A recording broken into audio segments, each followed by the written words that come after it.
kejadian yang kami sampaikan kepada suami terlebih dahulu, karena jawaban untuk suami sangat pendek, yang lebih panjang untuk istrinya. Sebagai seorang suami hebat, kalau Anda memang bisa menjaganya. Musibah di istri, bukan di Anda.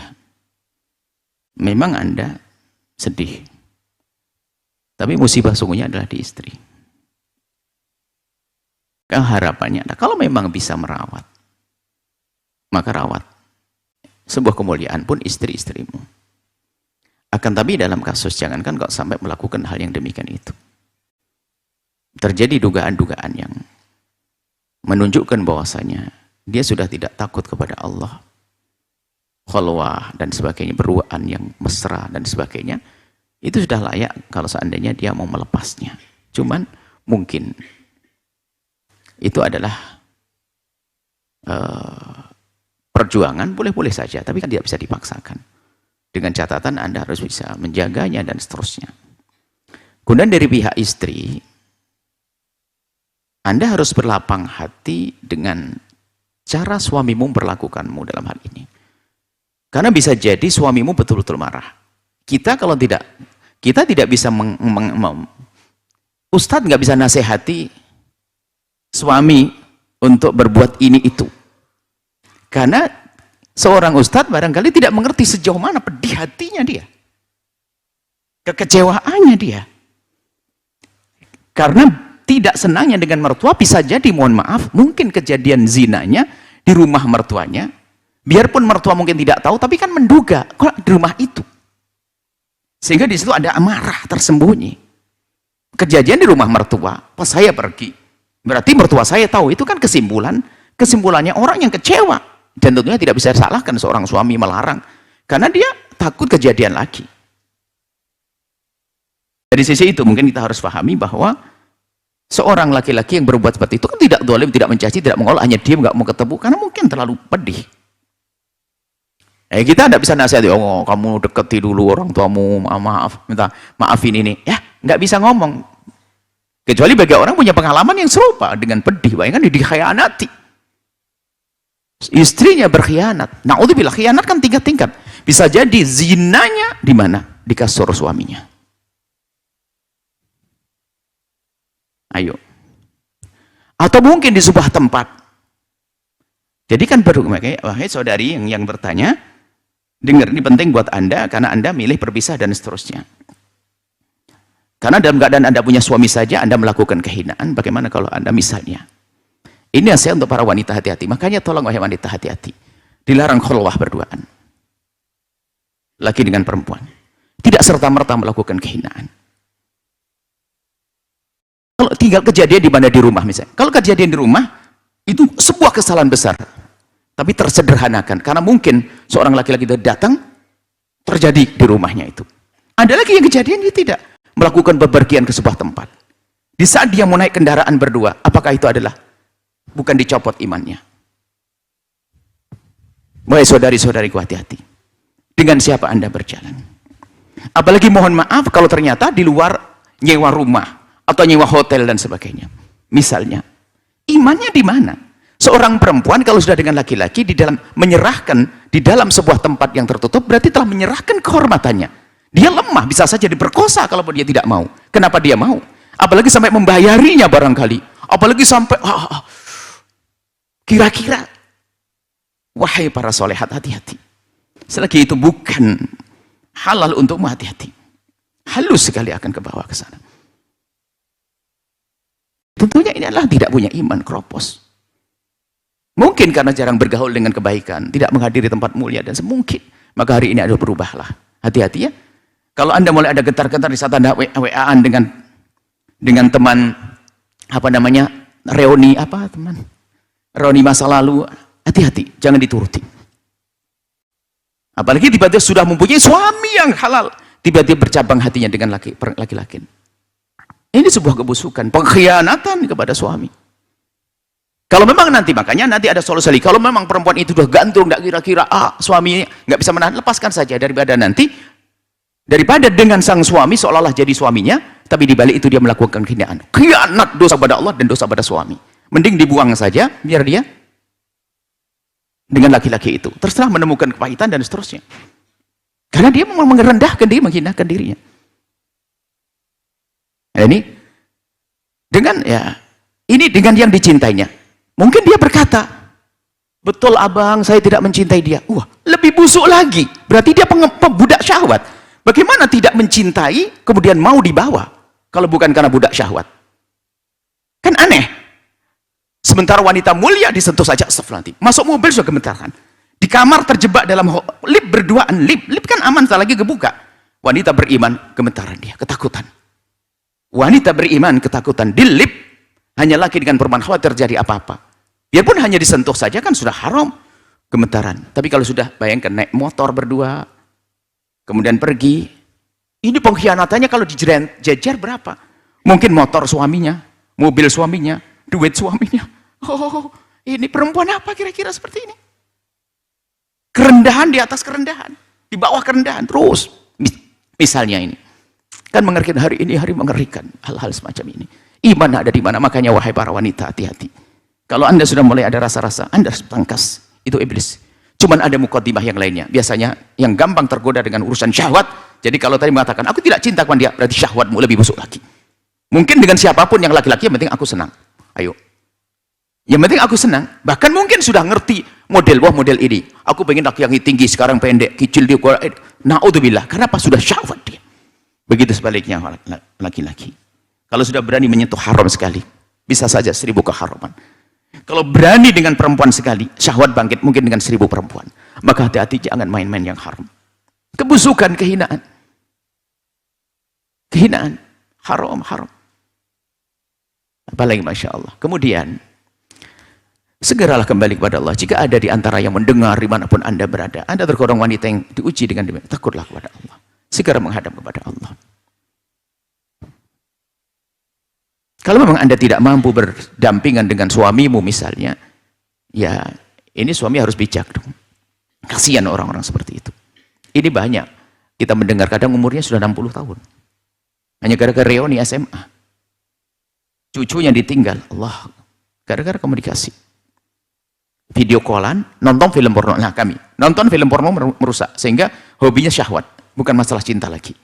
Jadi karena di dalam film itu melihat bermodel-model manusia, ada yang kulit hitam, kulit putih, barangkali begitu. Saya bertanya psikolog itu. Sehingga setiap orang pengen dicoba kayak apa sih? Na'udzubillah. Makanya tolong jangan suka nonton film yang enggak-enggak. Merusak selera anda. Tidak indah lagi pasangan. Ya mungkin karena pergaulannya. Coba kejelekannya kalau kita lacak, saudari yang bertanya tadi, bisa ditanya di mana dia berbuat. Dengan motor siapa, di rumah siapa, kamar siapa, semuanya ini. Bisa saja full kejahatannya adalah di dia. Maka dari itu, wahai wanita, anda yang bertanya, segeralah kembali kepada Allah. Adapun masalah apakah anda minta cerai, bukan. Anehnya, anda hanya minta cerai, hanya permasalahan suaminya tidak nyapa ibunya. Kan itu nanti. Berarti anda sepertinya belum orang yang menyadari tentang kesalahannya. Nah ini. Minta cerai adalah tentang kedzaliman anda kepada suami. Kejahatan anda kepada suami, itu baru sah.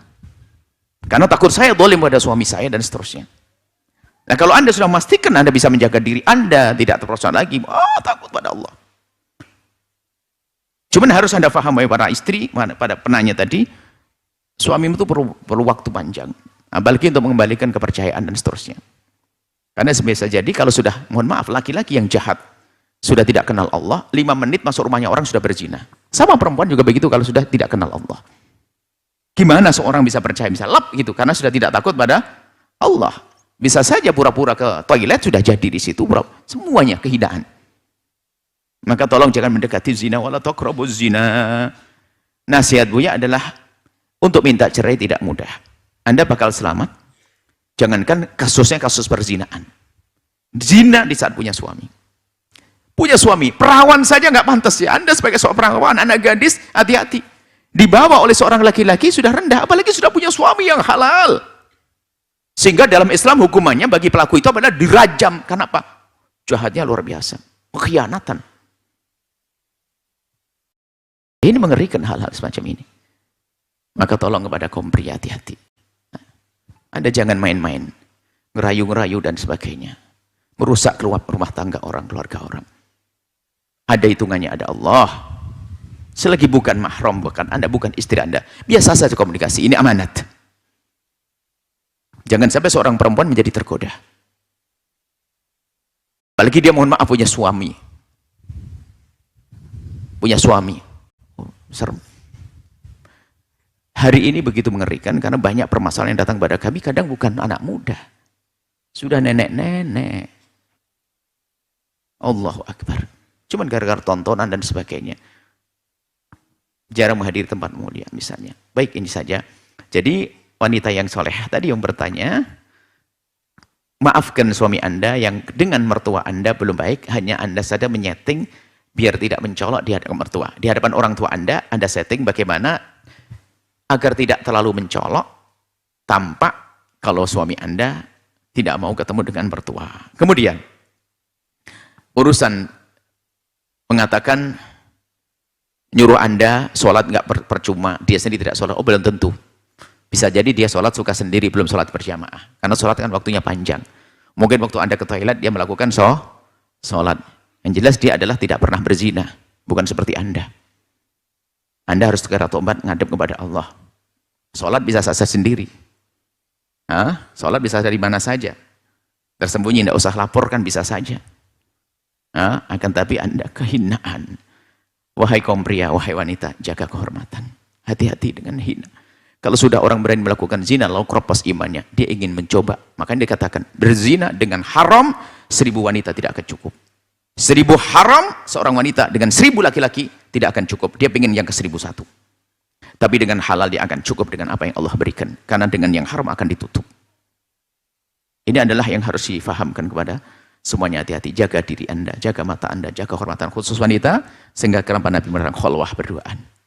Kalau sudah ada seorang wanita mau berduaan dengan seorang laki-laki sukarela, berarti dia telah menyerahkan kehormatannya, biarpun tidak diapa-apain. Apalagi sampai merelas, mohon maaf, rela disentuh dan sebagainya. Apalagi dia mulai menikmati, sudah kehinaan yang luar biasa. Nah, ini ada. Nah, itu kan masalah-masalah semacam ini. Kok menyerahkan, kan aneh sekali. Kalau punya iman, mohon maaf, Anda melihat mungkin tetangga Anda yang sangat soleh, sentuh aja, astagfirullahaladzim. Nggak mau gini, nggak mau menjaga diri. Bagaimana sampai dia pergi ke rumahnya orang, pergi ke hotel, pergi ke ini. Nonton film bersama, gelap malam, nggak mungkin pegang-pegangan. Kecuali dia benci, nggak mungkin pegang-pegangan. Kalau benci nggak akan berjalan berdua. Aneh. Atau memang dia tidak punya cinta, berarti dia adalah murah, dia lacur. Rendah dia. Hei para wanita, jaga dirimu, jaga kehormatan suamimu. Hei para laki-laki, jaga kehormatan istrimu. Selagi tidak halal, jangan toleh-toleh. Kalau halal adalah milikmu. Halal dijaga, Masya Allah. Semoga Allah mengampuni semuanya. Wujud keindahan dalam semua keluarga kita semuanya. Hukumannya memang seharusnya adalah dirajam, dilempar batu sampai mati. Dan setelah itu di surga dia nggak diseksa lagi Allah dengan zinanya. Kalau mukaddimahnya ya dihukum, ditakzir berapa ratus pukulan sampai apa begitu. Kalau tidak dihukum di dunia, jadi kaidahnya begini, selagi sudah dihukum di dunia, tidak ada hukuman lagi di akhirat. Pantang Allah menyiksa hambanya 2 kali. Tapi yang belum dihukum di dunia, dan memang urusan zina itu mungkin terlanjur ngadu atau memang mengadu pada ustadznya untuk cari solusi, atau mungkin ya dengan siapapun mungkin barangkali untuk cari solusi, ya itu saja sudah nggak boleh. Cara tobatnya adalah menyembunyikan permasalahan itu dan harus menandakan kebencian. Dan tanda tobat itu tampak. Tanda tobat itu tampak. Kalau ada seorang laki-laki pernah kepleset zina, katanya tobat, masih menyimpan nomor teleponnya saja sudah bohong. Langsung bohong dia. Seorang perempuan melakukan, tapi masih menyimpan nomor teleponnya orang yang merusaknya, itu pasti bohong. Sebab kalau memang dia tobat, dia akan menyesal dan sedih dengan itu semuanya. Nah, selagi seorang wanita tersebut, tadi ibu yang bertanya tadi, tulus, biarpun tidak dirajam, karena dianjurkan memang tidak mengajukan dirinya ke mahkamah untuk dirajam, biarpun boleh, seperti Ghamidiyah, kisah Ghamidiyah atau Maiz dalam pada sahabat Nabi mengatakan aku telah berzina lalu dirajam Nabi atas permintaannya, sah. Tapi kalau seandainya tidak, dia cukup harus dengan tobat serius. Makanya tanda-tandanya tadi, hadiah, bantalnya, boneka, hancurkan semuanya, bakar semuanya, semua. Bahwasanya saya tidak senang dengan itu, saya telah dirusak dengan dia. Bahkan mungkin yang katanya cinta menjadi tidak. Karena apa? Dia menjadikan saya dalam musibah. Tapi kalau ternyata masih intip-intip fotonya itu, wah ya bohong. Biarpun katanya nangis-nangis di depan gurunya dan sebagainya, bohong dia. Gimana? Penyesalan di mana? Dengan Allah yang maha melihat kok. Dia nggak bisa seharusnya seperti itu loh. Ciri tobat. Makanya kalau tobatnya benar wanita tersebut, wah lebih mulia dari yang lainnya. Mungkin ibu tadi masih mendengar. Wah ibu yang soleha, Anda menyesali dengan penyesalan, tingkatkan pengabdian pada suami, terus bicara sugahnya. Dan Anda tanda penyesalan yang sejati. Oleh dari awal dia menyesal, biarpun belum disuruh, menghapus handphone, itu sudah refleks dia. Aku kecewa dengan ini, aku telah dijerumuskan. Disuruh aja kadang menghapus-hapus, gimana mau tobat bener? Hanya kesempatannya saja, nggak ada. Hari ini nangis, besok kesempatan lagi, terjadi lagi. Karena mungkin lagi akan dijauh dan sebagainya. Loh ini kan sederhana masalah tobat. Kalau tulus tobatnya, oh wanita tersebut ya gini. At-taibu minadz dzambi kaman la dzambalah. Orang bertobat dari dosa seperti orang yang tidak pernah punya dosa. Mohon ini jawabannya digabungkan saja videonya supaya seimbang. Supaya seiring tadi. Supaya tidak wanita yang melakukan kesalahan lalu terpuruk ya. Anda bisa tobat serius. Cuman Anda cek diri Anda, yang tahu ketulusan tobat bukan saya, bukan siapapun, bukan suami Anda, bukan Anda dengan Allah. Apakah Anda sudah ada tanda-tanda tobat dalam diri Anda? Baju pemberian orang yang menzinainya atau orang menodainya masih saja disimpan? Gara-gara oh mahal sayang, semahal apapun, dia telah menghancurkanku kok. Ini otomatis refleks itu. Kalau dia tulus tobatnya, oh biarpun tidak dirajam, di akhirat sudah dihukum oleh Allah. Karena kapan dia memangkas itu seperti dicambuk, dirajam.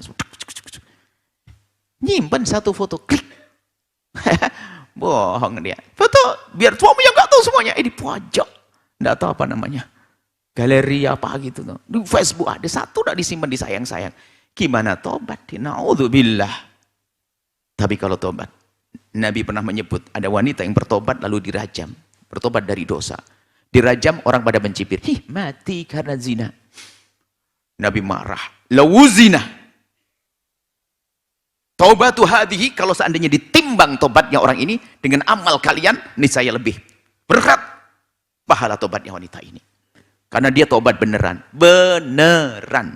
Wahai wanita yang pernah kepleset, beneran. Tobat yang sesungguhnya. Menyebut namanya, nyebut kampungnya, nyebut kotanya, nyebut ininya semua. Pasti secara otomatis. Kenapa? Kekuatan kerinduannya kepada Allah betul-betul menguasai dirinya. Itu baru diampuni oleh Allah, nggak akan ada hukuman lagi. Nah, masih saja ditelepon masih salah tingkah. Nggak mau ketemu aja, nggak bisa. Ini kalau sudah orang begitu gimana Allah tidak mengampuni? Allah Rauf, Allah Rahmanur Rahim, Al-Ghafur, At-Tawwab. Allah Maha Pengampun. Wahai hamba yang pernah kepleset, jujurlah Anda dalam bertobat. Jujur yang sejujur-jujurnya. Nama, apapun hadiah, semua menjadikan kenang. Sampai tempat itu pasti benci. Sehingga tandanya juga dia akan ingat tempat jahat itu. Sehingga suatu ketika dia tidak akan masuk lagi. Kalau dengan tempatnya lupa. Supaya waspada. Setiap ke situ terkenang tempat. Oh, astagfirullahaladzim. Tidak. Aku di sini dulu. Di rumah ini. Seperti itu. Mohon maaf. Ini adalah rasa. Nah, kalau sudah wanita begitu, masa tidak diampuni oleh Allah? Wahai wanita yang soleha, yang pernah kepleset dalam kehinaan, tobatlah tub. Kalau sudah tobat, at-taibu minadz dzambi kaman la dzambalah. Orang bertobat dari dosa seperti orang tidak pernah punya dosa, tapi ketulusan. Tulus. Maka kami sampaikan pada ibu yang bertanya tadi, suaminya, kalau memang ada tanda tunggu tobat di istrimu, ya kenapa tidak kau maafkan? Bukankah itu istrimu juga? Barangkali sudah punya anak, kita tidak tahu. Dan jangan dibongkar di anak-anakmu. Kalau ternyata Anda tidak kuat, cukup Anda pisah saja. Anda selesaikan diam-diam. Tapi kalau Anda masih kuat untuk mendidiknya, silakan. Itu sebuah jihad. Semoga Allah mengampuni kita semuanya. Allah alam bissawab. Setelah Anda menyaksikan video ini, jangan lupa berselawat kepada baginda Nabi Muhammad sallallahu alaihi wa alihi wa sahbihi wasallam.